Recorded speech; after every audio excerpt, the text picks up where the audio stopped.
সবাই আমাকে একটা কমন প্রশ্ন করেন, সে প্রশ্নটা হলো ফি কত। আচ্ছা, আমি আপনাকে একটা প্রশ্ন করি, আপনি শুধু টাকা খরচ করতে চান নাকি স্কিল শিখে জীবন পরিবর্তন করতে চান? অবশ্যই প্রশ্ন উত্তর অবশ্যই আমাকে কমেন্টে দিবেন।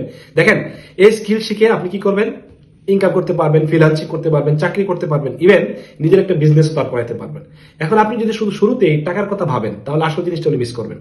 আমি কি শিখবো, কিভাবে শিখাবো, কতটা প্র্যাকটিক্যালি শিখাবো, এই জিনিসগুলো আগে না দেখে শুধু যদি টাকার কথা চিন্তা করেন তাহলে আসল বেরোটা আপনি মিস করবেন।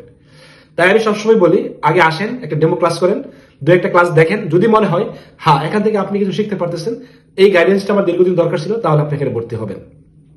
আর যদি মনে হয় না এখান থেকে আপনি কিছু শিখতে পারতেছেন না, তাহলে আপনার এখানে ভর্তি হওয়ার দরকার নেই। কারণ শেখার আগ্রহ না থাকলে আপনি টাকা দিয়ে কোনো লাভ হবে? কোনো লাভ হবে না। আর একটা কথা বলি, যারা সত্যি শিখতে চায় কিন্তু টাকার জন্য পিছিয়ে থাকে, তাদের জন্য আমার কাছে একটা সহজ সমাধানও রয়েছে।